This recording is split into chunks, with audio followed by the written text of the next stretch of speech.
Dans cette vidéo, il s'agira de donner un exemple sous la forme d'un exercice résolu du modèle de la liaison de covalence délocalisée.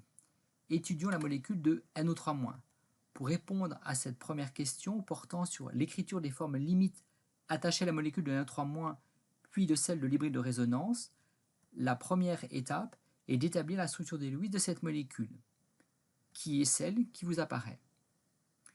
Puis, ensuite, on écrit les différentes formes limites afin de traduire ce qui est indiqué dans l'énoncé de la question, à savoir que toutes les liaisons azote-oxygène sont identiques, d'une part, et que chacune de ces liaisons est intermédiaire entre une liaison simple, azote-oxygène, et une double liaison, azote-oxygène.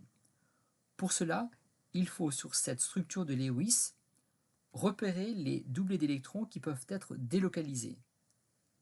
Il s'agit des doublés d'électrons marqués par un trait rose pour les doublés non liants et en vert pour ceux participant à une liaison multiple.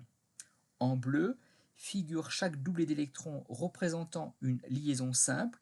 Ces doublés en bleu ne participent donc pas à l'écriture des formes limites de NO3-. Ces doublés ne peuvent être déplacés, faute de quoi la structure de la molécule serait alors modifiée. Puis on repère les simples liaisons azote-oxygène à transformer en double liaison, qui sont indiquées par ces deux flèches. On s'intéresse tout d'abord à l'une de ces deux liaisons simples azote-oxygène, par exemple celle repérée par la flèche. Pour transformer cette liaison simple azote-oxygène en une double liaison, les deux doublés d'électrons à délocaliser sont ce doublé non liant en rose et ce doublé en vert de la liaison multiple, que l'on délocalise de la manière suivante. On obtient ainsi cette autre structure de Lewis.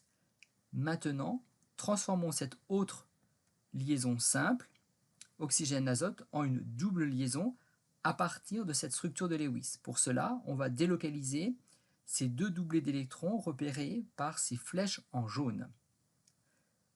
Doublés d'électrons qui vont être délocalisés, comme le montrent ces deux flèches rouges courbes.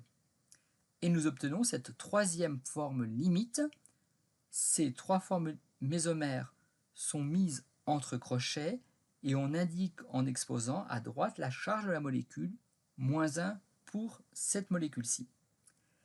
L'hybride de résonance aura la structure montrant que toutes les liaisons azote-oxygène sont identiques, comme spécifié dans l'énoncé de l'exercice, en montrant également que ces liaisons azote-oxygène sont intermédiaires entre une simple liaison et une double liaison azote-oxygène.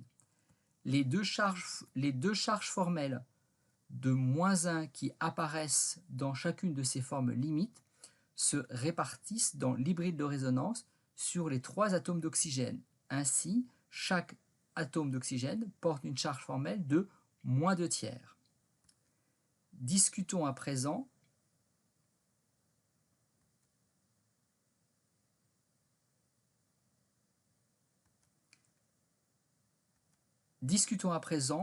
du poids statistique de chacune de ces trois formes limites dans l'hybride de résonance.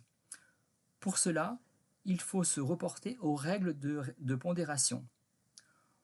On constate que dans chacune de ces formes limites, les charges formelles sont éloignées de façon identique.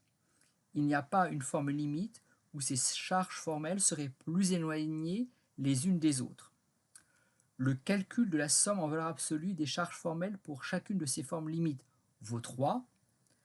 Là aussi, on ne peut pas ainsi dire qu'au regard de cette valeur de 3, qu'une forme limite aura un poids statistique plus important par rapport à une autre.